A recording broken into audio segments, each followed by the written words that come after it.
Hello and welcome to my cake kitchen. Today on Simple Classic Bakes, we're making this luscious, amazing red velvet cake, which is perhaps no different from the red velvet cakes I have already made on this channel. The focus of this cake though is on the crumb quality. This cake has a soft, velvety, evenly textured moist crumb, which is also rather simple to achieve. This cake is presented as two desserts in one because it is also filled and topped with Oreo cheesecake frosting. And yes, this is not to be confused with the rather unstable and overly sweet cream cheese frosting. Cheesecake frosting here is simply a cheesecake filling without the biscuit or cookie base. It is also an amazing alternative to cream cheese frosting. This video is a step-by-step guide to achieving great results for a red velvet cake that is suitable for any occasion, especially if you're a beginner. Let's jump right in. The ingredients for this red velvet cake remains nearly the same as my previous red velvet cake recipes, with some small changes to suit my baking objectives. I was aiming for a velvety, even textured crumb that is tight and rich yet not so dense, and what that means I'll explain. Some red velvet cake recipes yield a dense, rich, moist crumb that may still feel heavy. Others are light and airy in texture with a delicate mouthfeel. Both occasionally though miss the complex flavor profile of slightly tangy or chocolate notes that is primarily unique to red velvet. My original red velvet cake recipe was developed to solve this problem and is a go-to especially for stacking cakes. The brown sugar used here in this recipe is aimed at a subtle, intense flavor, margarine for a delicate bake, caster sugar for sweetness. For my main objectives though, my focus remains on the eggs and how they are used in the process. For this recipe, I have yolks, egg whites and whole eggs adding up to 285 grams in total. During the creaming process, the yolks are added first to enhance emulsification and to enrich the batter. The result is a creamy, rich batter base, making room for the whites to be added. The whole egg is added to the whites and mixed together, beaten separately first before added slowly to the batter. The result is a homogeneous mix that will aid the result I am aiming to achieve. Still on the ingredients, buttermilk and vinegar aid a soft and tangy crumb, red food coloring for color, vanilla for flavor, salt for a balanced taste, and cocoa powder for the mild chocolate note. The use of self-raising flour here excludes the use of rising agent, but I've added a quarter of a teaspoonful of baking soda to help with the rise of the cake. Once the eggs are separated and all the ingredients measured accurately, the salt, flour, baking soda and cocoa powder are whisked together in a bowl and set aside for use later. Time to get to creaming the batter, and I'm using the Kenwood K-Mix, but for the quantity of ingredients and yield you could employ a simple hand mixer. Into the mixing bowl goes in the margarine, sugar and vanilla, which I'm pouring with a lot of love here, but the right quantity is noted in the recipe notes. I am using the creaming method, worth noting the consistency of the margarine is softer than room temperature, which will be creamed with the sugar until the mixture is nearly split. This is done on medium-high speed of anything between 3.5 and 4 on this mixer for a total time of 6 to 7 minutes. Between a 2 to 3 minute mark, the mixer is stopped occasionally and the contents scraped back together for a uniform mix. And after 6 minutes total, the egg yolks are to be added to the creamed mixture. The eggs were left in warm water before separating, bringing them to room temperature, which also supports a uniform mix.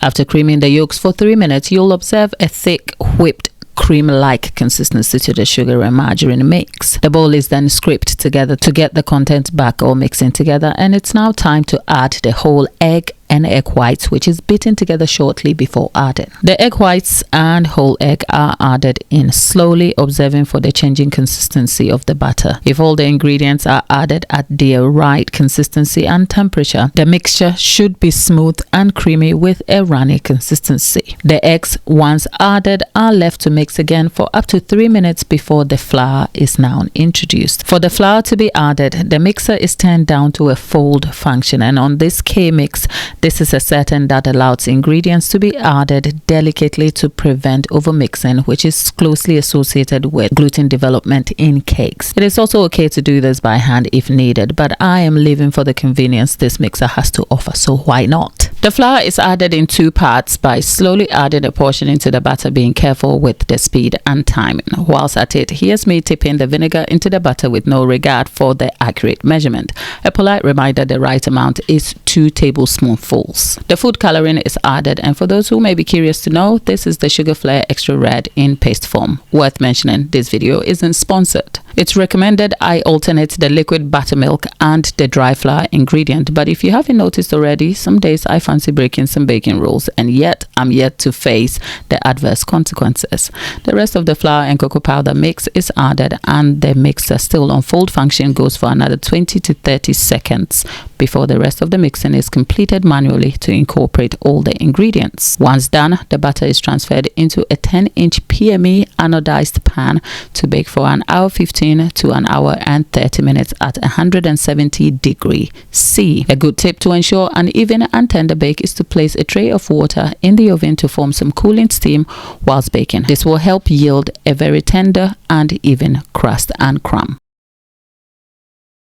With the cake baking away, it's time to make the frosting, which is not buttercream. To know the difference between frosting and buttercream, I have a video on the subject matter linked up here for you. Into the bowl goes Philadelphia soft cheese, creme fraiche, lemon juice, a pinch of salt, and vanilla. These are all mixed together by hand using a spatula. The selection of the various ingredients is intentional to aid a frosting type that pairs well with red velvet cake. Traditionally, red velvet is paired with cream cheese frosting for its tangy sweetness, a result I am bringing along to this cheesecake by adding lemon juice. On the ingredient selection for this frosting type, Philadelphia is a mild tasting cream cheese option that doesn't firm up once agitated. Creme fraiche is a cultured dairy that enhances the creamy and tangy mouthfeel while adding stability. Salt balances taste, and lemon juice adds tartness. This frosting type is a new favorite of mine for its beginner-friendly level simplicity, yet is great tasting with a smooth mouthfeel. When the first selection of ingredients are mixed together, in another bowl goes in fresh double cream, also labeled as heavy cream, with a fat content of about 48%. Added to the cream is sifted icing sugar. Both are whisked together gently by hand before I swap for a hand mixer. Worth noting, this action can be completely done with a simple hand whisk. The cream and sugar are whisked together until soft peaks and lemon zest is added. Mixing continues before extra thick double cream is poured in. These are all whisked together until firm peaks is achieved. Once firm, the bowl of cream cheese and creme fraiche mixture initially completed is brought back to be folded gently into the whipped cream mixture. Once all incorporated, it's time to add the Oreos. I should mention, Oreos are completely optional here, and this can be eliminated if you are aiming for cream cheese frosting similar to some frosting types I have completed in this series. If you want to know more about those, I have linked those in a playlist for your convenience. The cheesecake frosting is done and left to set for the flavors to develop. Our cake has since finished baking and was left on a countertop overnight, only with a kitchen cloth over it as covering. On observation, the cake has baked evenly with a lighter textured crust without an elevated dome. A dome and a darker crust will signal vigorous heat, which was managed by adding water to steam the oven. The result is this tightly even looking crumb of a cake that is pillowy and soft.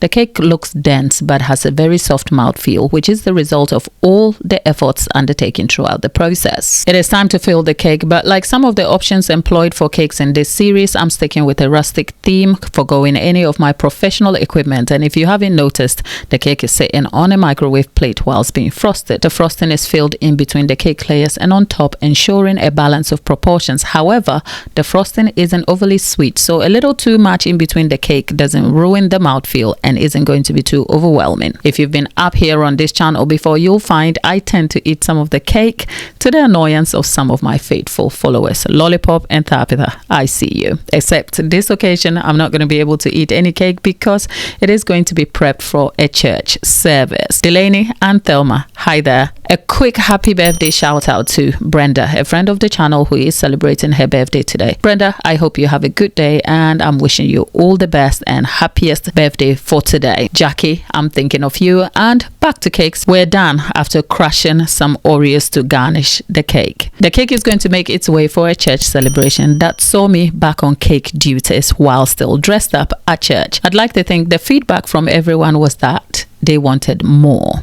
There's more of these simple and yet amazing cakes for you to check in a playlist, especially if you're a beginner, and the video next to it is of me on cake duties while still at a church service. I'll see you in my next video. Thanks for watching.